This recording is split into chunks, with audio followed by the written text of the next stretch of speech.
सबके वश में सब चीजें नहीं होती, सबकी बातें सब थोड़ी समझते हैं, भक्त की बात भक्त ही समझ सकता है। हर तरह के बेटे संसार में हैं, तो जैसा व्यवहार आपने उसके साथ कभी किया होगा, आज अच्छा करोगे कल के लिए वही मिलना है जो आज करोगे, और आज कुछ नहीं करोगे तो आगे भी क्या पाओगे। भगवान का भक्त यदि सच्चा है तो भगवान आज भी भगवान बात करते हैं, आज भी भगवान खाते हैं, आज भी भगवान उठते हैं, सोते हैं, सब करते हैं। अब आप कहो कि दिखें कैसे, ऐसा है ना, सबके वश में सब चीजें नहीं होती। डॉक्टर कागज में कुछ लिख देता है, डॉक्टर कागज में कुछ लिख देता है, आपको समझ में आता है क्या लिखा है?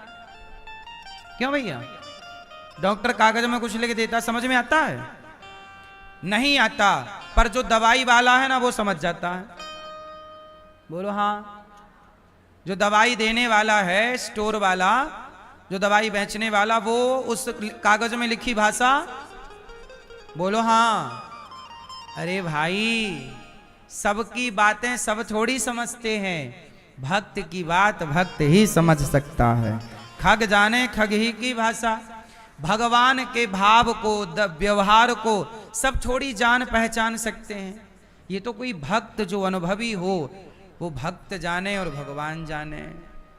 इसलिए आज भी भगवान खाते हैं, सोते हैं, देखते हैं, हंसते हैं, खेलते हैं, आज भी वही लीला है, बस भक्त तो हो वैसा। सही है कि गलत है? तो भगवान ने कृपा की और वृत्तासुर पर कृपा हुई। ये वृत्तासुर पिछले जन्म में चित्रकेतु नाम के एक राजा थे। इन्होंने, इनकी पत्नी को संतान नहीं हुई, संत जी से प्रार्थना की, एक पुत्र हुआ। एक रानी को एक बेटा हुआ। राजा की रानियां बहुत थीं, उन्हें कुछ हुआ नहीं, तो उन रानियों ने इस बच्चे को जहर दे दिया और बच्चा मर गया। अब राजा रानी रोए कि बच्चा मर गया। तब नारद जी आए, नारायण नारायण, राजा चरणों में गिरे, महाराज मेरे पुत्र को जीवित करो। तो नारद जी ने अपने तपस्या के बल से मरे हुए पुत्र को जीवित कर दिया। राजा दौड़ के गए, बेटा आओ तुम्हें गले लगाऊं। तब उस पुत्र ने जो उपदेश किया है वो भागवत जी में सुनने योग्य है, जरा ध्यान से सुन लीजिएगा। उस बच्चे ने कहा, पिताजी आप किसे गले लगाना चाहते हैं? पिता ने कहा, बेटा तू मेरा बेटा है, तुझे गले लगाना चाहता हूं। कहा कि पिताजी मेरे तो करोड़ों बार जन्म हो चुका इस धरती पर, मैं करोड़ों बार मर चुका, हर बार मुझे कोई ना कोई माता मिली, हर बार कोई ना कोई, इस धरती पे आना पड़ता है तो माता पिता का ही सहारा लेना पड़ता है, बिना माँ बाप के कौन आएगा? तो आने के लिए रास्ता एक ही है, माता पिता। तो आप करोड़ों बार मेरा जन्म हुआ तो मेरे करोड़ों माँ बाप हैं, आप कौन से वाले माँ बाप हो? राजा बोले, मैं समझा नहीं बेटा, तू क्या कहना चाहता है? तू मेरा पुत्र है। तब उस बच्चे ने कहा, पिताजी मैं आपका पुत्र नहीं हूं, ये अज्ञान में मत जिया करो कि मेरा कोई पुत्र है, मैं किसी का पिता हूं, ये सब खोखली बातें हैं। तो सच्चाई क्या है? उस पुत्र ने सच्चाई कही कि पिताजी मैं आपका हिसाब किताब चुकाने आया हूं, कुछ बचा था। क्या हिसाब बचा था? तब उस बच्चे ने कहा, पिताजी मैं पिछले जन्म में भिक्षा मांगता था, तो आपने मुझे गेहूं का आटा दिया, मैंने उस आटे की 5 रोटियां बनाई और 5 रोटियां खाई, तो 5 वर्ष तक आपका बेटा बनके 5 रोटियों का हिसाब चुका दिया।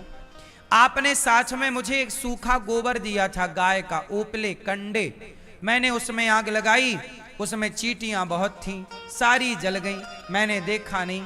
अब वो चींटियां आपकी पत्नी बनकर आई हैं, मैंने आग में जला के मार डाला था, इस जन्म में उन्होंने जहर देकर मुझे मार डाला, तो मेरा उनका हिसाब चुक गया। वो तो भगवान को भोग लगाकर मैंने रोटी खाई, तो एक जन्म में ही सबका हिसाब किताब चुक गया।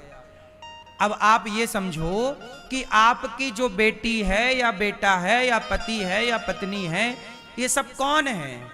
ये सब आपका और हमारा हिसाब किताब चुका रहे हैं। ये संसार में सब क्या कर रहे हैं? अपना अपना भैया जोर से हिसाब किताब चुका रहे हैं। सब अपना अपना हिसाब किताब, जिस दिन जिसका हिसाब चुक जाएगा उस दिन उसकी छुट्टी हो जाएगी। अब ये समझो कि आपके पति हैं, आप उनकी पत्नी बनकर क्या कर रही हो? उनसे कोई लेन देन था, हिसाब चुक रहा है। किसी का बेटा अच्छा है, किसी का बेटा बुरा है। क्यों है? सबके बेटे एक से क्यों नहीं है? अच्छे ही अच्छे होने चाहिए। पर कुछ बेटा तो बाप को गाली देने वाले हैं, कुछ बेटे बाप की आरती उतारते हैं, तो कुछ बेटे बाप को मारते हैं। हर तरह के बेटे संसार में हैं। तो जैसा व्यवहार आपने उसके साथ कभी किया होगा तो वो इस जन्म में आपका अपना बन के हिसाब चुका रहा है। इसकी एक छोटी सी और कथा समझ लीजिएगा, पूरा कॉन्सेप्ट क्लियर हो जाएगा, पूरी बात समझ में आएगी। ऐसा है कि एक पत्नी को उसके पति ने मारा, एक पत्नी को उसके पति ने मारा। तो पत्नी गई गुरुजी के पास, गुरुजी मेरे पति ने बहुत मारा है। गुरुजी बोले कि तेरे पति ने मारा है, ये बता भोजन देता है कि नहीं? देता तो है, जाओ। फिर चली गई घर। एक दिन फिर पति ने मारा, फिर दौड़ी दौड़ी गुरुजी के पास, गुरुजी पति ने बहुत मारा, क्यों मारता है? मैंने इसका क्या बिगाड़ा है? तब गुरुजी ने कहा तूने इस जन्म में कुछ नहीं बिगाड़ा इसका, पर तूने इसका पिछले जन्म में बिगाड़ा था। क्या बिगाड़ा गुरुजी मैंने? तब गुरुजी ने कहा कि पिछले जन्म में तू इसकी सौतेली माता थी, तू इसके साथ बहुत बुरा व्यवहार करती थी, खाना नहीं देती थी, बस मारती थी। वही तेरा सौतेला पुत्र इस जन्म में तेरा पति बन करके आ गया। अब वो मार मार के पिछला हिसाब चुका रहा है। इसलिए तो लक्ष्मण जी कहते हैं, एक चौपाई आप लोग याद कर लो, आपके बहुत काम आएगी। मेरे साथ बोलो, बोलो। को ना काहू को सुख दुख कर दाता, निज कृत कर्म भोग सब भ्राता। को ना काहू को सुख दुख कर दाता, इसका अर्थ ये हुआ कि कोई किसी को सुख और दुख नहीं देता। फिर क्या? निज कृत कर्म, मेरे अपने कर्म जो कर चुका हूं वह आज मुझे मिल रहे हैं। इसलिए कहता हूं कि वर्तमान में जो अच्छा करता है उसका भविष्य अच्छा होता है। आज अच्छा करोगे, कल के लिए वही मिलना है जो आज करोगे। हाँ या ना? जैसे 2015 आया, अब जैसे आज का बच्चा है, यदि आज पढ़ रहा है, पढ़ लिख के अपने लिए आज से मेहनत शुरू कर रहा है, तो यही इसकी मेहनत 2 साल बाद, 4 साल बाद सफल हो जाएगी और ये कामयाब हो जाएगा। आज से आपने बिजनेस स्टार्ट किया, तो आज से बिजनेस शुरू किया, तो 2 साल बाद, 10 साल बाद आपका बिजनेस सफलता की ओर आपको ले। उसका फल आज नहीं मिलेगा, आज कम मिलेगा, हानि भी मिल सकती है, लाभ भी, लेकिन बाद में मिलता। तो जो आज करोगे वही तो आगे पाओगे, और आज कुछ नहीं करोगे तो आगे भी क्या पाओगे?